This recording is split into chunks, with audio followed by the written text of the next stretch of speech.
السلام علیکم ورحمۃ اللہ وبرکاتہ۔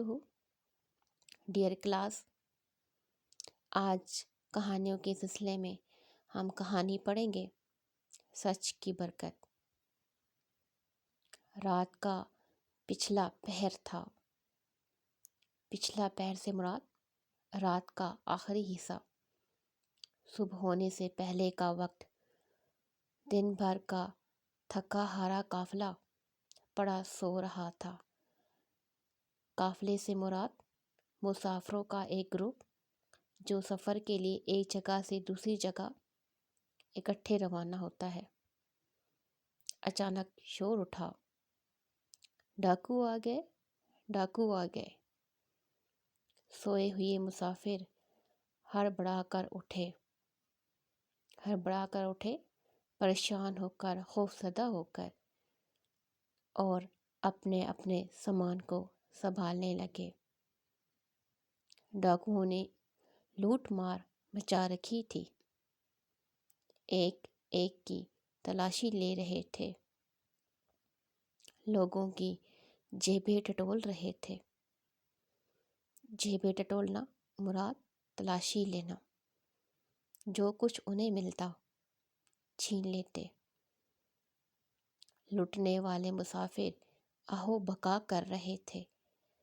آہو بکا کرنا مراد فریاد کرنا، رونا دھونا۔ مگر ظالم ڈاکوؤں کو کسی پر ترس نہ آتا تھا۔ ترس نہ آنا، رحم نہ کھانا۔ اسی قافلے میں شامل ایک نوعمر لڑکا سب کچھ دیکھ رہا تھا۔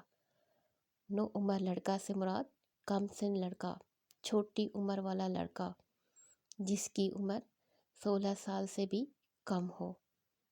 لیکن مطلق پریشان نہ تھا۔ مطلق سے مراد ذرا برابر بھی۔ ایک ڈاکو اس کے پاس آیا اور پوچھنے لگا، لڑکے، تیرے پاس کیا ہے؟ 40 اشرفیاں، لڑکے نے جواب دیا۔ ڈاکو مذاق سمجھ کر آگے بڑھ گیا۔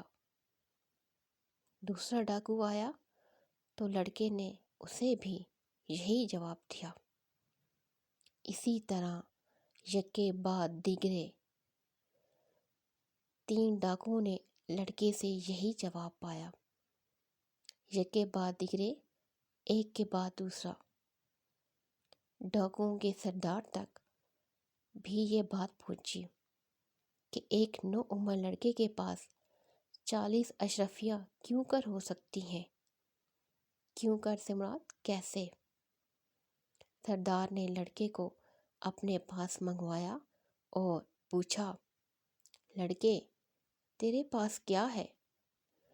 لڑکے نے اطمینان سے جواب دیا، 40 اشرفیاں۔ اطمینان سے، سکون کے ساتھ، تسلی سے۔ سردار نے پوچھا، کہاں ہیں یہ 40 اشرفیاں؟ میرے کرتے کی تہہ میں سلی ہوئی ہیں۔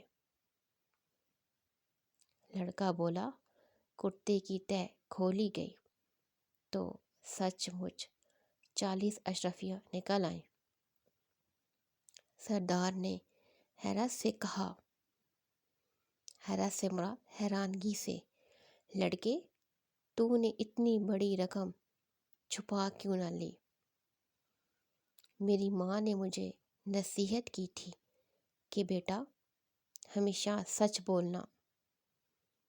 میں جھوٹ بول کر گنہگار کیوں بنتا؟ لڑکے نے جواب دیا۔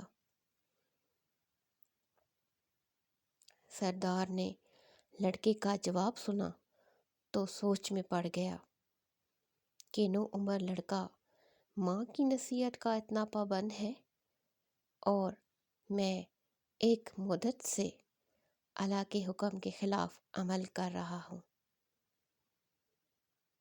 ایک مدت سے، ایک عرصے سے۔